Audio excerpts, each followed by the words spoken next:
Scorpio. So, as I've been playing around with these ruins, I'm like, something feels off. So I counted them yesterday, and I've lost one ruin. I've lost ruin number 11, and I don't know where number 11 is. It's hiding somewhere in the room. Maybe it doesn't want to be messed around with anymore or something, but anyways, you might have lost something, because I've used these ruins a few times and not told that story, and one fell immediately. Good old number 9. Kind of looks like an N or an H. We'll see if one more wants to come down with that. Oh, yep, I knew it. Ooh, 69. Ruin number 6 here. Kind of hard to see again. It's a little glary. 69. Tell them you want number 69. It's awesome. Is that number taken? Oh, watch Goon. It's the best movie in the whole wide world. It's a hockey movie, but it's funny. If you need a good movie to watch, watch Goon. Oh, my sister and I watched that movie, I think, like 50 times last year. I had to take a break from it.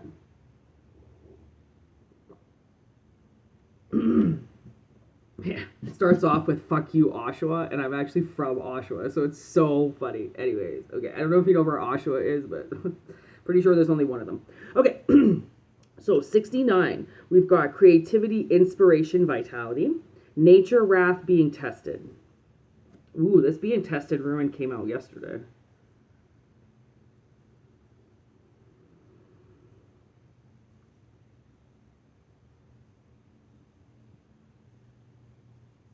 Okay, so in regards to the whole, you might have lost something that I said,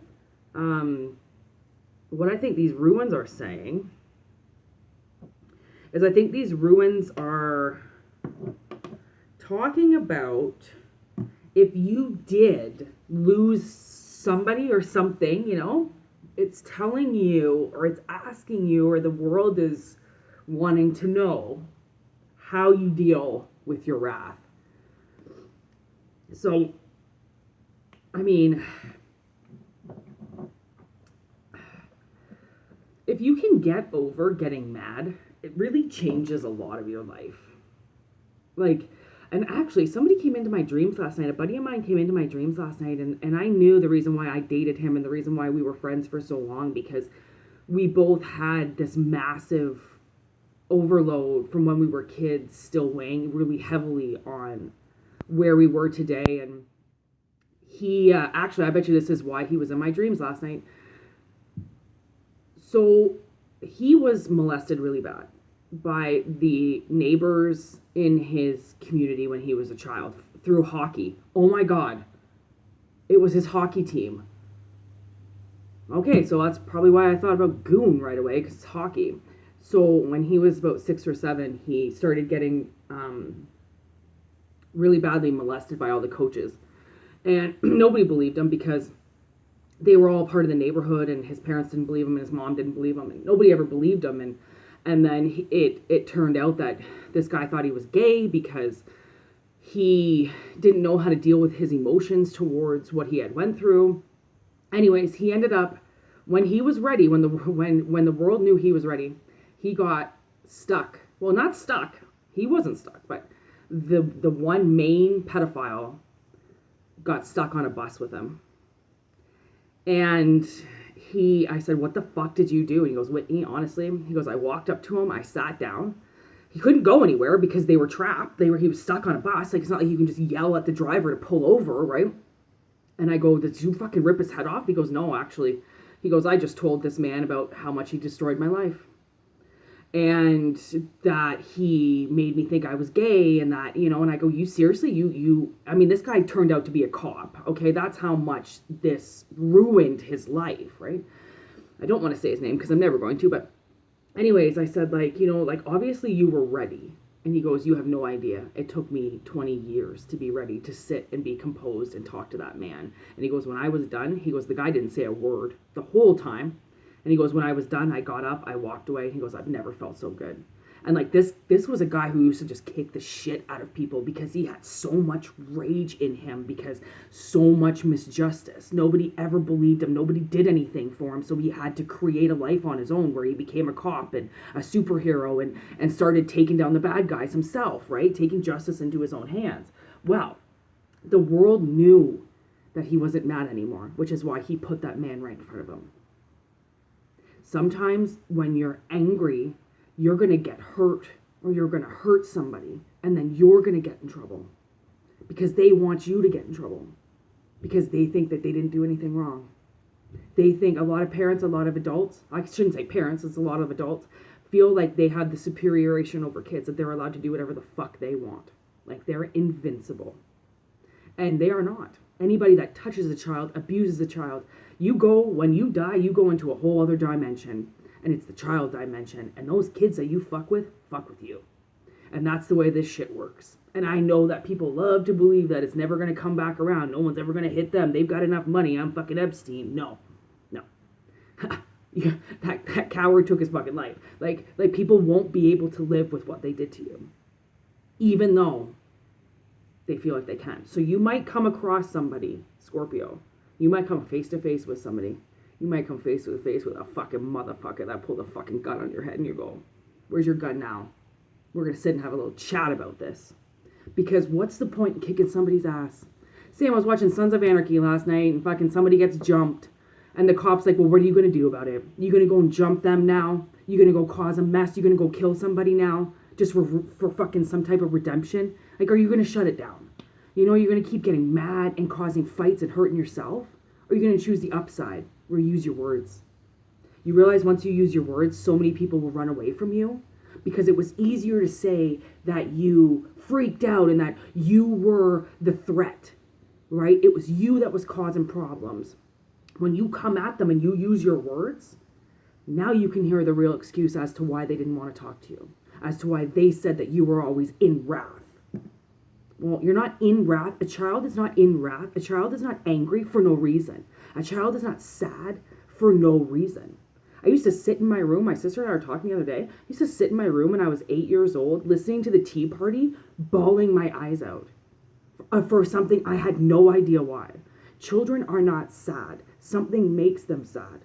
And that's when you figure that out, you go through that wrath where you want to kill everybody, and then you get over it.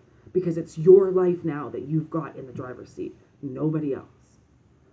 And you're very powerful when you get to that point. Very powerful when now words are all you need. Words are your weapon.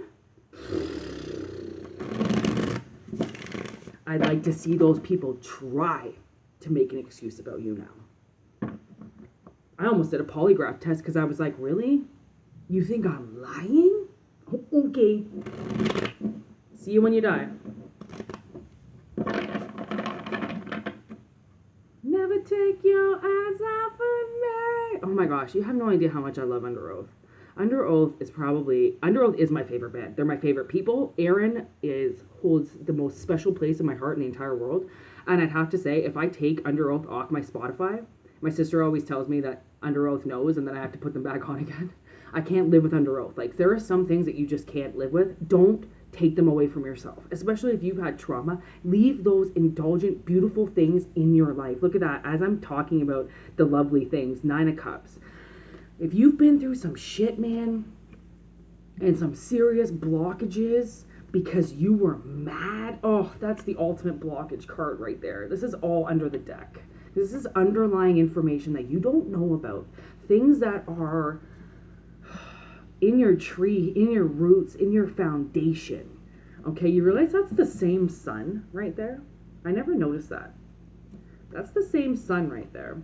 So I do think that there is a huge blockage, and it's because of what other people did to you.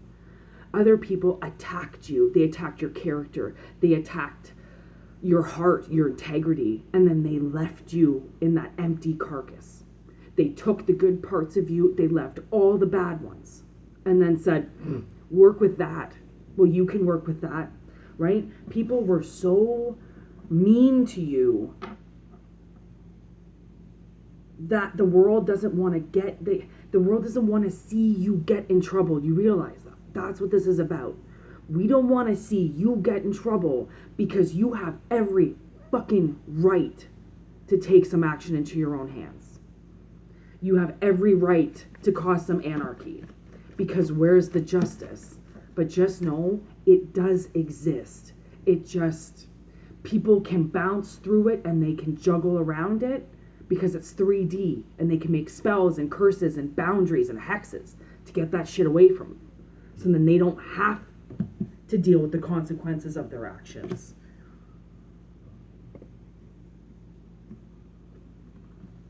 Ace of Pentacles, Ace of Wands. The Ace of Wands went that way. Ace of Pentacles landed right at my feet, which right over here it landed right beside my coffee with that's what she said. And Ace of Pentacles right at my feet. So let me tell you, 2 brand new beginnings. Not only are you planting something beautiful, but something is going to start for you because you're not angry anymore. Congratulations, you did it. Do you know how fucking hard that is? I almost ended up in prison, I don't even know how many times. I almost said to myself, I'm just going to go to a sanitarium. I'm going to go somewhere where I can just be medicated and they can fucking help me. Right? You did it. So congratulations. Because 2 huge aces like this, something will start. Believe me, I do these readings. I know what happens afterwards. And so it's been 6 years or 7 years of doing tarot. So something in your foundation is really going to transpire. And that opens up brand new beginnings for you. So, and like what better way to start? And then in the fall, the most beautiful season of all time. So anyways, Scorpio, I really hope this helped. This was a really tough reading, so have a good one. See ya.